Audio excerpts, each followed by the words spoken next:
et tu achètes à ta femme, Bezrat Hashem. Achitov. C'est lancé, c'est Tov, Yofi, Baruch Hashem, Shuv, Boker Or, Beshem Hashem, Naaseh, Venatzliach, Shinizke Lagdil Torah Ladira. On est aujourd'hui le 24 du mois de septembre, jeudi, et le Vav du mois de Tishri.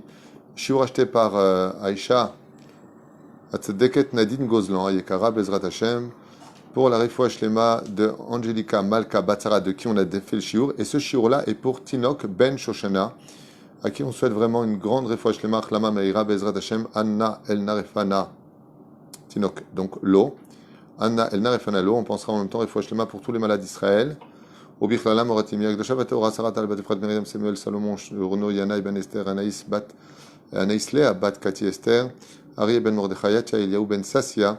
Refoua Shlema pour Lital Bat Dvora Bezrat Hashem Anna El Narefanala Leilun Shmat Kol Mete Israël Bichlalam Et Hashem Atov Shane Bat Finja Denis Simcha Bat Lola Tzipora Bat Zeligman Levi Yehuda Sidney Ben Eliaou Sayad Kol Echad Vachat Mikem Bezrat Hashem Shetisku Le Atzlacha Valocha. Merci beaucoup vraiment du fond du cœur à vous tous de nous soutenir. Mamash Toda Rabba Rabba Rabba Rabba Rabba Rabba Rabba Mamash Mikol Alev. Je rappellerai de par cette occasion très rapide que vous pouvez faire des caparotes sur toratraim.net, onglet caparotes.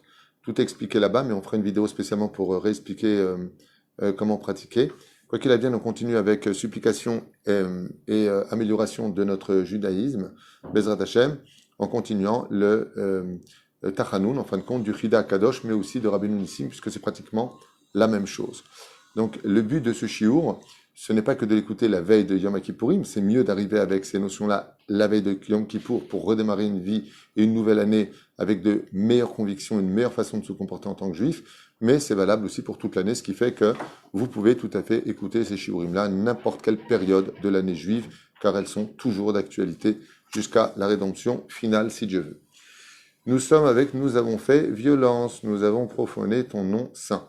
Donc c'est ce qu'on vient de voir juste avant, le fait de prononcer le nom d'Hachem est considéré comme étant très grave. Et là, il marque malheur à nous et à notre âme, car il faut savoir que de jurer, comme on l'a dit juste avant, eh bien, provoque une descente aux enfers pour notre mazal et nos âmes dans le monde d'en bas, aussi bien de notre vivant que de notre mort. Mais ça veut dire quoi aussi? Nous avons profané ton nom. C'est ce qu'on appelle le Chilul Hashem. Faire attention à cette dimension, que des fois, vous savez, quand des gens font du mal, et que, comme on a vu, toutes les arnaques qui ont eu lieu, et dans les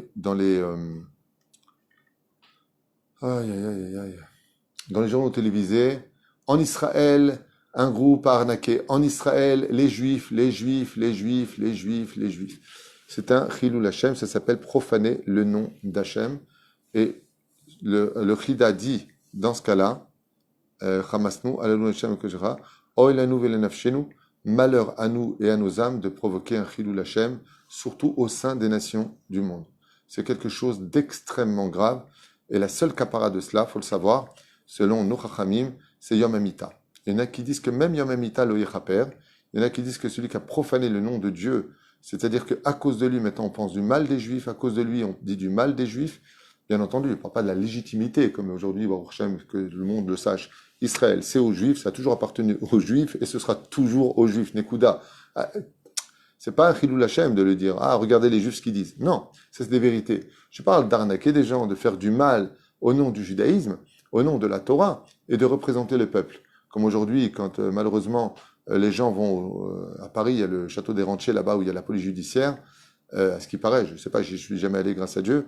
J'ai un ami qui malheureusement m'a raconté qu'il a été faussement arrêté et donc ils l'ont relâché tout de suite. Il m'a dit, il faut voir la collection de chapeaux, de kippots, de machins que l'inspecteur de police a mis sur son mur comme étant une... Tu sais, quand tu chasses les trophées, ouais, comme ça, le trophée d'attraper des juifs qui font des choses qui sont tordues. Eh bien, ça s'appelle un Chilul Hashem. Faire très attention à cela. Le Chilul Hashem est extrêmement grave. Et il dit, malheur à nous et à notre âme, si on fait un Chilul Hashem. Et c'est ce qui a marqué dans les prophètes. Ki chilaltem et shemi bagoim. Dieu nous en veut pour une chose en galoute. Vous avez profané mon nom parmi les goïms, alors que je vous envoie pour être une lumière parmi les goïms.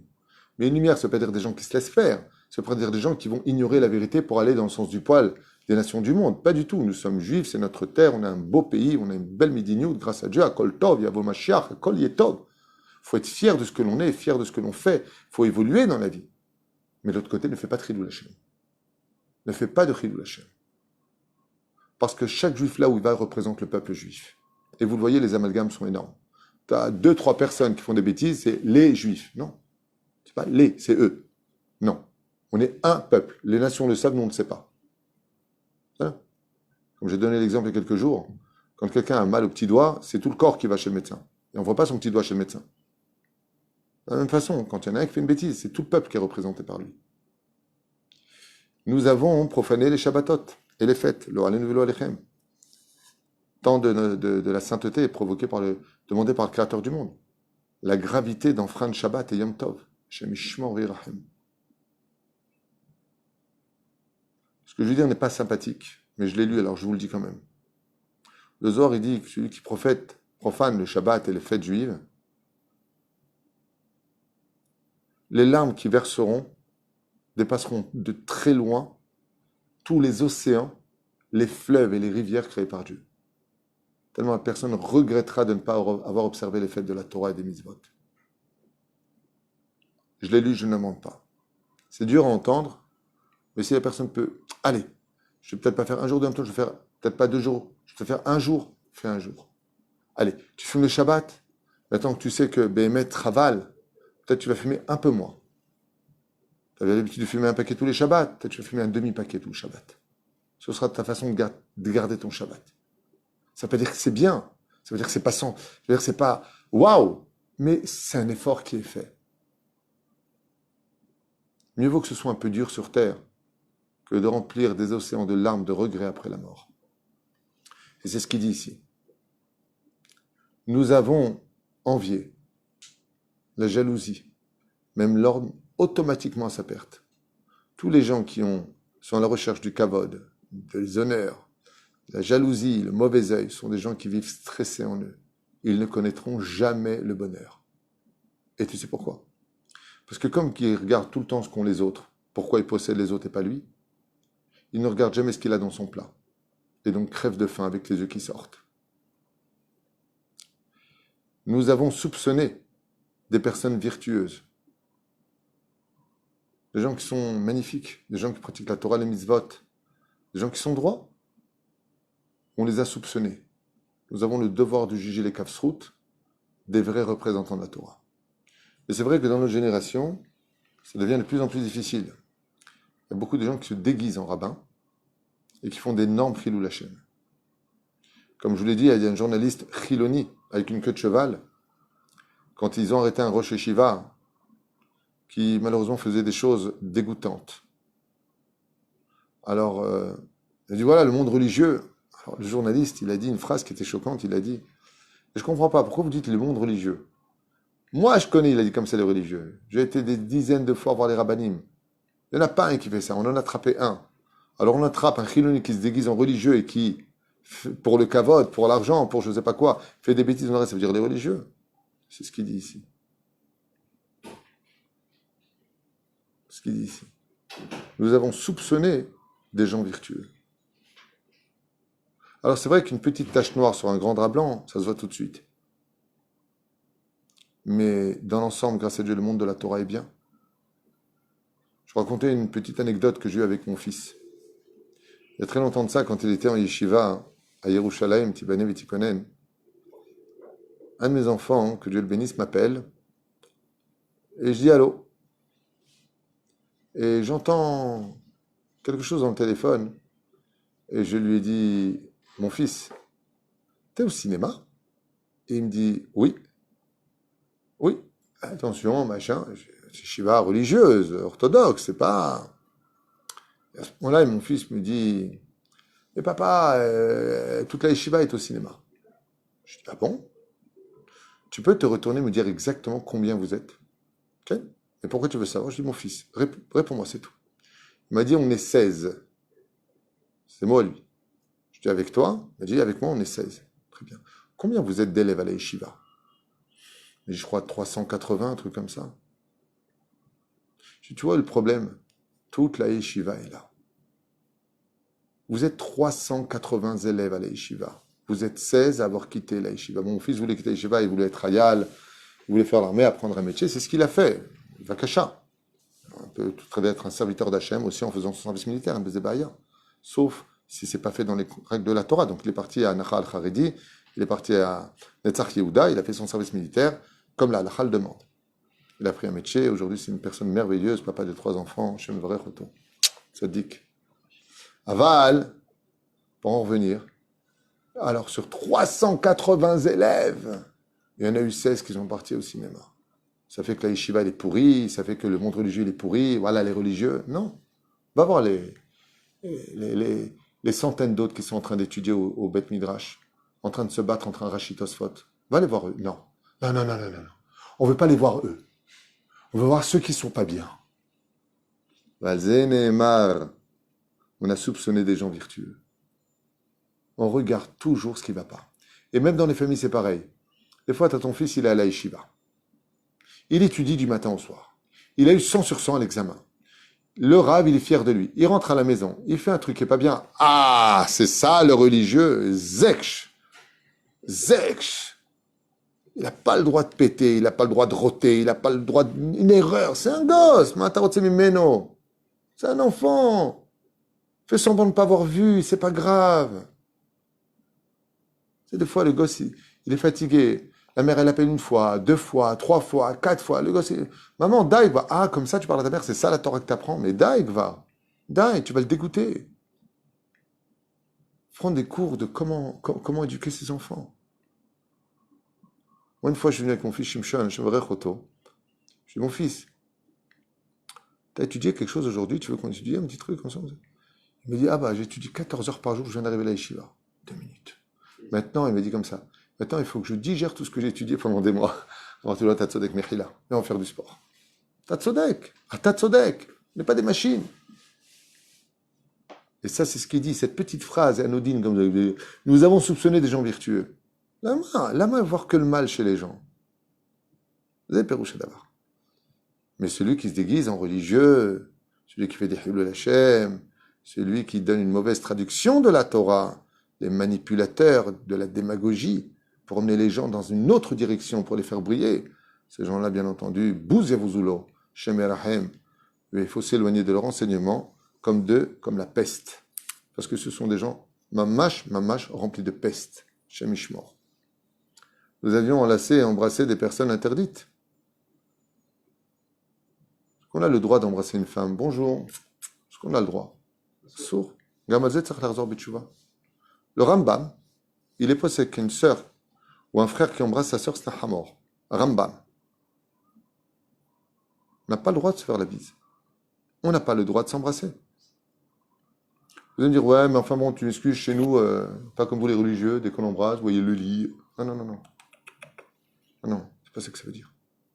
On n'a pas le droit de s'embrasser, c'est pas une question de lit ou pas lit. La seule personne que tu as le droit d'embrasser, c'est ta mère et ta femme. Et même ta femme 2 fois par semaine. Parce que les 2 autres semaines, elle est nida.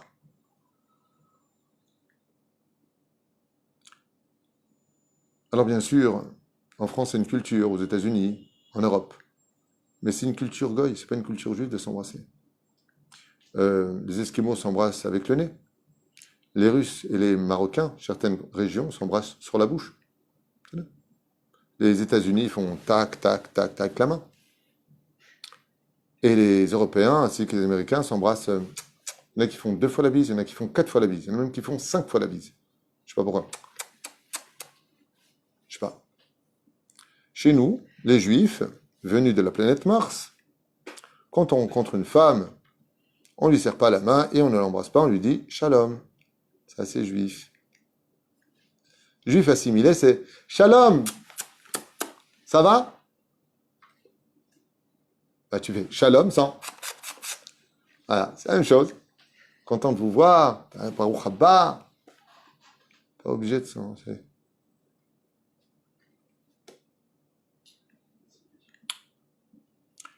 Et donc, dans les Tikkunim, il dit nous avons enlacé et embrassé des personnes interdites. La Torah nous a interdit d'embrasser. Et nos femmes en période d'éloignement. Tout comme ta femme qui est nida, tu n'as pas à lui donner une assiette de main à main, lui donner un verre de main à main, elle s'assoit à côté de toi, tu la tiens, ma pitam. Oh, tu connais cette phrase? J'adore. J'adore cette phrase. Très juif, sfarad. Oh, ça va. D'accord. Je vais pas coucher avec quand même, je vais juste enlacer, c'est ma femme. Ah, religieux. Un jour, quelqu'un m'a dit ça, je lui ai dit, dis-moi. En fin de compte, faut pas être. Elle m'a dit, ouais, c'est extrême. Je trouve quoi, c'est extrême. Je dis, t'as raison. T'as raison. J'ai fait un exercice, j'ai tué le pauvre. Je lui ai dit, tu peux me prêter 1000 shekels? Alors, il me dit, maintenant? Je lui ai dit, ouais, tu les as? Il me dit, ouais, je peux me les prêter, s'il te plaît? Il dit, ben, bien sûr. Ouais. Il prend 1000 shekels, il me les donne. Je lui dis, il faut qu'on fasse un contrat. Alors, je fais le contrat. Aujourd'hui, je me suis emprunté 1000 shekels chez un tel. Je fais rigoler. Je fais semblant de sortir, je rentre, et je dis, au fait, je me suis arrangé, j'ai plus besoin de tes 1000 shekels. Alors, je sors de ma poche ce qu'il m'a donné, et je lui rends 800 shekels et j'annule le contrat. Je lui dis, excusez-moi, mais Rabbi David, il manque 200 shekels. Et à ce moment-là, je fais, oh, ça va, faut pas être à l'extrême. Il me dit, mais quel rapport? Je t'ai prêté 1000. Tu me rends 1000. Pourquoi tu veux me donner moins? C'est du vol. Je lui dis, t'as entendu ce que tu viens de dire? Dieu t'a donné une Torah, et toi, tu es en train de dire, ça c'est extrême. Tu es en train de donner à Dieu moins que ce qu'il t'a donné. Tu m'as prêté 1000 shekels, combien tu veux récupérer? Il m'a dit, 1000 shekels. Je dis, ben tu vois, Dieu, quand il a donné sa Torah, Tmima, pas comme toi tu veux, tel que lui il veut. Il t'a donné une Torah de 613 mitzvot, pourquoi t'en annules? Pourquoi tu veux descendre la Torah de Dieu? C'est pour ça que le mot tariag mitzvot, si tu retires une mitzvah, ça fait tered. T'arrives. Tu sais quoi, t'arrives? Tu crées des disputes. Regarde combien de temps tu te chauffes. D'accord? Parce qu'il manque 200 shekels. C'était un exercice que je t'ai fait faire. Je n'avais pas besoin de ton argent. C'est juste pour te faire réaliser que, oh, ça va, vous les religieux. Ah, mais dès que ça touche personnellement, je t'ai prêté 1000, je veux 1000. Eh bien, tu vois, t'es comme Dieu. Dieu nous a dit, je vous ai donné une Torah intègre, je veux une Torah intègre. Pourquoi tu me rends moins? Ve'alkan adam tzarich tzat larshov. Ve'lachzor b'tshuva b'noseh hazeh be'ezrat Hashem yitbarach. Une personne qui aurait demandé le fait que ce soit interdit de faire la bise entre frères et sœurs. Hein? Oui, revenir sur le point, sur le fait de. Comme quoi c'est interdit d'embrasser de. On n'embrasse pas ni sa sœur, ni ses frères. L'homme nashkim. Ni son oncle, ni quoi que ce soit. C'est halakha. Demandez à vos rabbins, vous le diront. C'est vertical pour vous. Hein? Les parents, les grand-mères, la femme, la fille, les frères, les sœurs, les autres. Non. On n'embrasse pas ni ses oncles, ni quoi que ce soit dans ce domaine. Assour, les filles à halakha. Assour, les itnashek. Maintenant, celui qui veut le faire, il le fait. On n'est pas là pour juger. On dit simplement que le cours s'appelle Bezrat Hashem, supplication et amélioration de son judaïsme.